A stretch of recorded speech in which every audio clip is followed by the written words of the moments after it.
Invincible is a beloved TV series that airs on Amazon Prime. It's full of humor, action, and some romance. But what's a good TV series without good characters, am I right? If you're a longtime viewer of this channel, or even relatively short-term viewer of this channel, then you should know who my second favorite Invincible character is.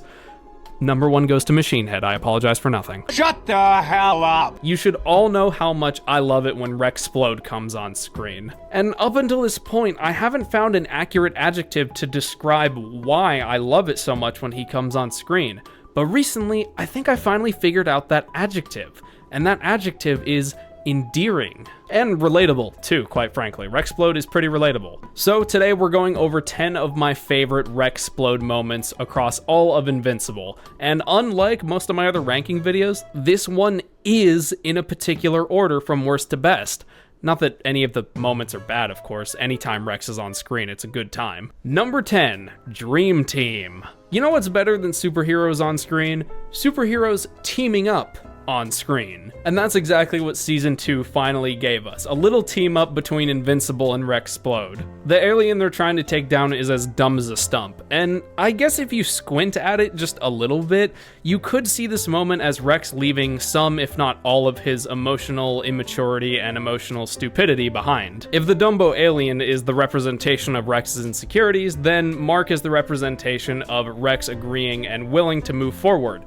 After all, let's be real, Rex used to hate Mark's guts. Let's just be honest with ourselves. And this metaphor slash interpretation might seem a little bit ridiculous, but seeing as how Rex used to just hate Mark's guts just completely, and then after their fight is like, bro, you got interrupted from a date to come here. Next time you're on a date, you tell me and I will cover for you, no questions asked.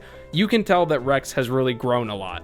And that's what real homies do. They cover for each other when they really need it. Number 9. Rex is right.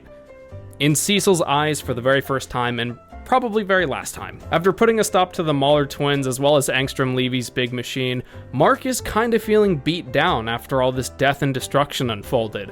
After all, at this point in the timeline, it hasn't been long since the events of Chicago. So when the Guardians show up to do cleanup and make sure everything's good, who else but Rex Splode intervenes and tries to reassure Mark that he did good and try and cheer him up a little bit. And for the first and only time so far, and probably last time forever, Cecil agrees with Rex and is like, you should listen to what he's saying.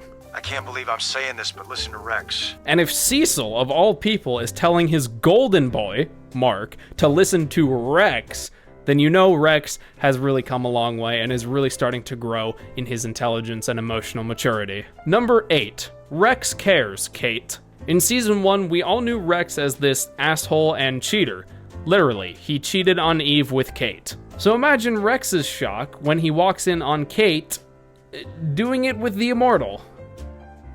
At this point in time, Rex is still baking a little bit, you know, he's still in the oven, but he does care. In the Guardians HQ gym, Rex is kind of forced into a confrontation about this. And even though Rex tries to seem like he's disinterested in finding a resolution, his tone completely changes when Kate hits him with a reality check. Instead of running off or throwing out some cheap insult, Rex tells Kate that he does genuinely want to know what her relationship with the Immortal is all about, and that, you know, he does care. And he's also showing to Kate that he does, in fact, have a heart. Number 7, the 3 numbers on the back. If there's anything Season 3 Rex Splode is good at, it's making me laugh via laughing about how stupid he used to be. And on a shopping trip with Shrinking Ray, he does just that. Rex gives a little bit of insight to Ray on how Teen Team used to work. And he also lets her in on the fact that he used to swipe Rudy's credit card and buy pizza, black coffee, and ramen noodles. Stealing the credit card of the guy who literally keeps a roof over your head just so you can buy pizza might just be the most Rex Splode thing ever. Number 6, bullets to the head make bros on the bed. Nope, I'm not changing that title. Season 2 was a big outing for our boy Rex, especially after he literally got shot in the head. My heart honestly skipped a beat when that gun went off and Rex fell to the floor. If he actually died there would have been some war crimes in retaliation. But when Rex was recovering in the hospital, who comes to see him but Mark Grayson, Invincible. Someone who Rex used to not get along with at all is now finding himself confiding in Mark about his experience about getting shot. This is truly a reflective and big moment in Rex's arc in Season 2. We hear him tell Mark about how his life flashed before his eyes, and how he didn't like what he saw.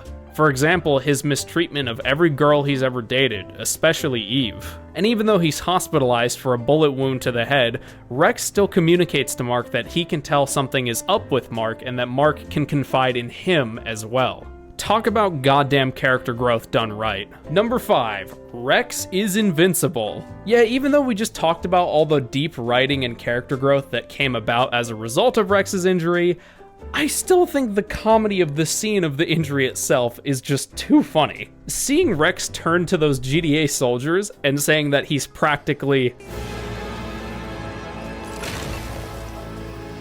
and then it just cuts right back to Rex's just dumb, goofy smile, and then he just falls over.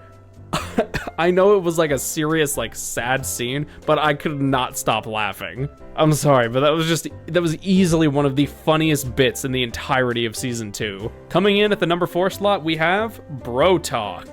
As Mark and Rex are once again doing a team-up to try and save the Declaration of Independence from those two guys with those really interesting names that I can't remember because they were just too creative, Rex points out to Mark how Mark and Eve have kinda had the hots for each other, well, kinda forever. And even though Rex used to date Eve, he encourages Mark to go and ask her out, declaring that they're both his friends and he wants both of them to be happy. Even in the middle of combat, even in the middle of trying to save a national treasure and piece of US history, Rex still makes time for his bro Mark. People say that they love the enemies to lovers trope, right? Nah.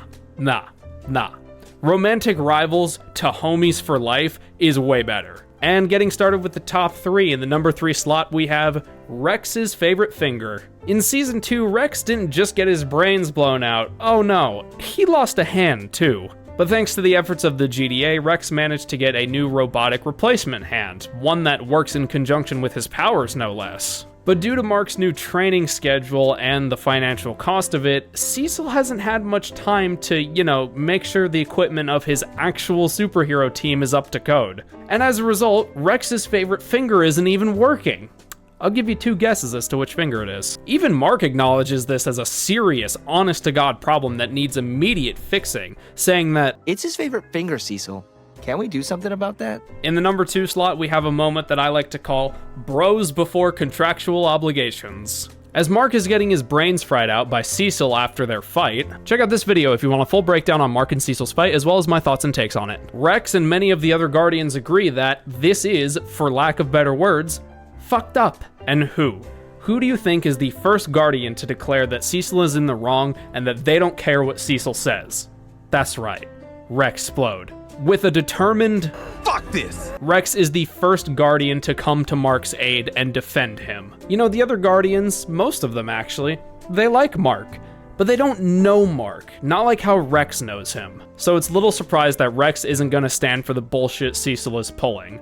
That right there is a real friend. Even when it's your livelihood and career on the line, real friends always back each other up when one of them is in trouble. Always. Fuck the paycheck, fuck the law, fuck what your boss says. If your homie's in trouble, you help them. And that is exactly what Rex did. Truth be told, bros before contractual obligations was gonna be in the number 1 spot. I was really torn between if this one or what actually ended up in the number 1 spot should be in the number 1 spot. But I really think that our final moment of this video and in the number 1 slot really earns its place at the top. In the number 1 spot, and my single favorite scene of Rex Splode so far, we have a moment that I dub Rex Grows Up. After Eve built that community park that collapsed in Chicago, she felt really bad about it. She felt horrible about it. She moved back in with her parents because she wasn't sure if what she was doing was the right thing anymore. So imagine her surprise when she finds Rex in her room being his usual charming self, but then quickly turning serious and genuine. The way Rex words his emotional reinforcement and reassurance toward Eve is so wholesome, so well written, and so true. It is true. She messed up.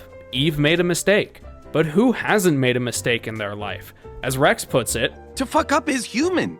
Shakespeare said that. I don't think Shakespeare said that, Rex. but you sure as hell did. And you couldn't be more on the money there, Rex. I firmly believe that this moment of Rex consoling Eve and imparting this crucial piece of advice and encouragement is truly the moment where Rex Splode grew up.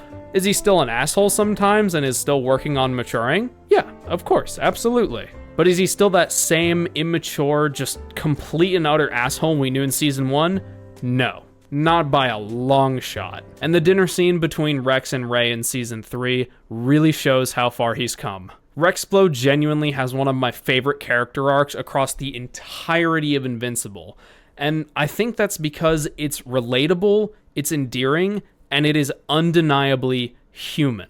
But that's just one man's opinion. I would love to hear what some of your favorite Rex Splode moments are down in the comments. Any excuse to talk about my second favorite Invincible character is an excuse I will take. Of course, if you enjoyed this video and my style of content in general, then definitely hit the like and sub button. And if you really like the way I do things and want to show me some extra support, then definitely consider becoming a channel member. Not only do you get a whole bunch of exclusive rewards, but you also directly support me in the process, and I would just appreciate it a whole bunch. But that's gonna do it for now. Thank you so much for watching, and yeah, have a good day, everyone.